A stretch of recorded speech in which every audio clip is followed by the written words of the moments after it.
Welcome back to the Network Plus training series. Today we're tackling Objective 3.4, Network Services. And I'll be honest with you, this is one of my favorite objectives in the entire exam. DHCP, DNS, NTP. These are the protocols that keep the internet running. You don't see them, you don't think about them. But the moment any of them breaks, everything falls apart. So, let's get into it. 3 protocols, 3 missions. DHCP hands out IP addresses. DNS translates names into IPs. NTP keeps every device's clock in sync. Take any one of those out and your network grinds to a halt. No DHCP, nobody gets an IP. No DNS, nobody can find anything. No NTP, your logs are chaos, certificates break, and Kerberos stops trusting anyone. These 3 are the invisible plumbing of the internet. Okay, DHCP first. And this is honestly one of the most elegant protocols ever designed. Dynamic Host Configuration Protocol. Its job is simple. When a device plugs into the network, hand it an IP address, a subnet mask, a default gateway, and DNS servers automatically. Without DHCP, somebody has to manually configure every single device. On a network with 1,000 laptops, forget it. DHCP is the reason your Wi-Fi works the instant you connect. Here's how it works, and I love this part. DHCP uses a 4-step exchange called DORA. Discover, offer, request, acknowledge. Your laptop walks onto the network and shouts, "Hey, anybody got an IP address for me?" That's the discover, a broadcast. A DHCP server hears it and replies, "Yeah, take 192.168.147. That's the offer. Your laptop says, "Deal, I'll take it." That's the request. Server confirms, "You've got it, here are all your settings." Acknowledge, 4 packets. You're online. DORA. Discover, offer, request, acknowledge. Memorize it. The exam loves it. Behind the scenes, a few concepts drive everything. First, the scope. A scope is the range of addresses the server is allowed to hand out. You tell the server, you can give out addresses from 192.168.1.100 to 192.168.1.200. That's your scope. Then there are reservations. A reservation says this specific MAC address always gets this specific IP. Printers, servers, cameras, anything you want at a predictable address. The device still goes through DORA, but the server always hands it the same IP. Clean. Lease time controls how long a client can hold its address before it has to renew. Shorter leases reclaim addresses faster when devices leave. Great for guest Wi-Fi with constant churn. Longer leases reduce DHCP chatter, better for a stable office network. The default is usually 8 hours, but you tune it based on how the network behaves. DHCP options are extra settings that ride along with the IP. Option 3 is your default gateway. Option 6 is DNS servers. Option 15 is the domain name. Option 66 points to a TFTP server. Think IP phones pulling down config. Option 150 is Cisco's version for IP phones. Know these option numbers. They absolutely show up on the exam. Exclusions are the opposite of a scope. They tell the server, this range exists, but do not hand out these specific addresses. Static servers, the router's IP, anything you've assigned manually, you exclude those from the pool so DHCP doesn't hand them out to some random laptop and cause a conflict. Now here's a scenario that trips people up. What if your DHCP server is on a different subnet from your clients? DHCP messages are broadcast, and broadcasts don't cross routers. Normally that means clients on remote subnets can't reach the DHCP server. Game over. Except it's not game over because of DHCP relay, also called IP helper. You configure the router to listen for DHCP broadcasts and forward them as unicast to your DHCP server across subnets. One centralized DHCP server can now serve clients across dozens of subnets. That is elegant engineering. And for IP version 6, we've got SLAAC, Stateless Address Auto Configuration. Here's the wild part about SLAAC. There's no server.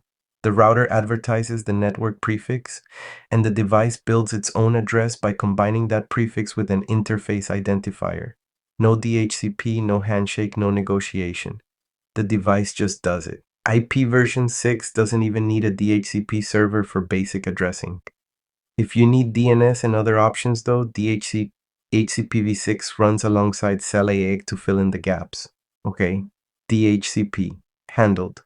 Now, DNS, and if DHCP is elegant, DNS is a masterpiece, seriously. The fact that DNS works as well as it does across billions of devices and trillions of queries a day is one of the quiet miracles of the internet. DNS, Domain Name System. It translates names into IP addresses. You type www.itlearn.io into your browser, and DNS turns that into an IP so your computer knows where to send the packets.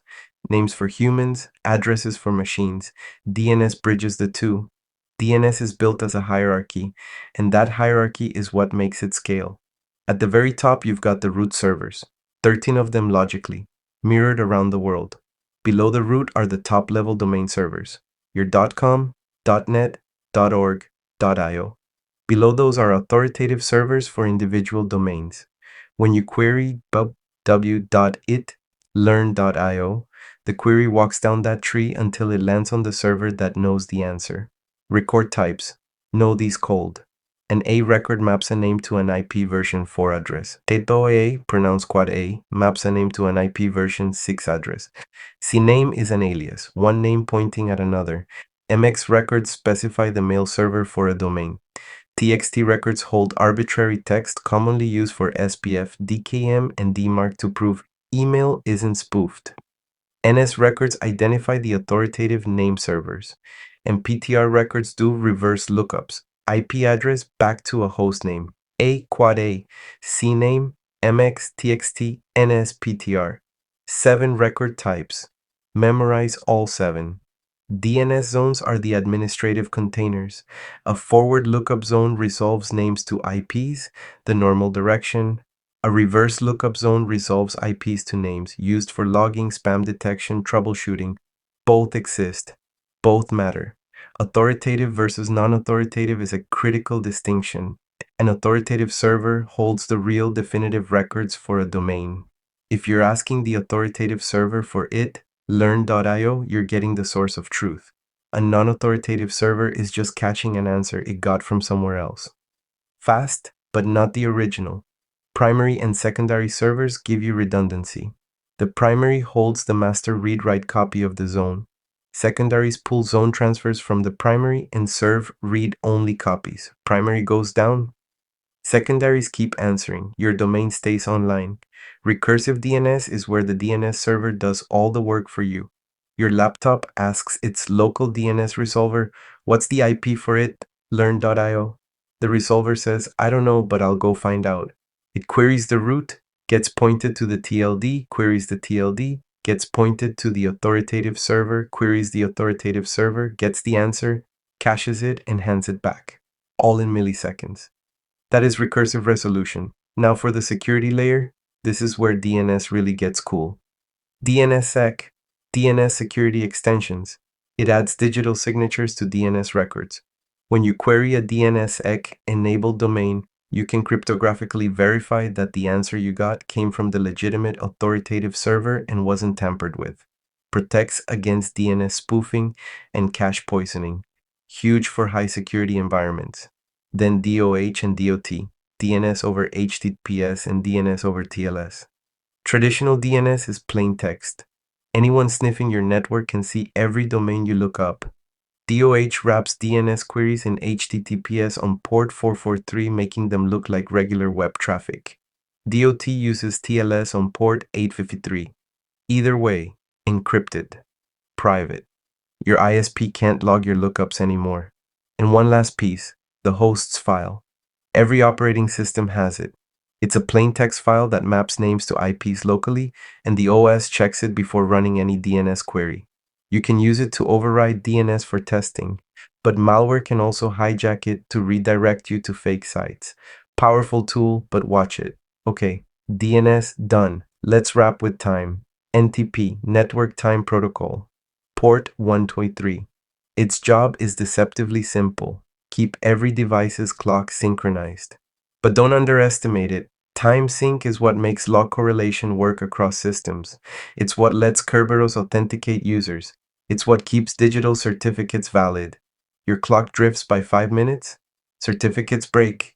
Kerberos tickets expire, CM correlation falls apart.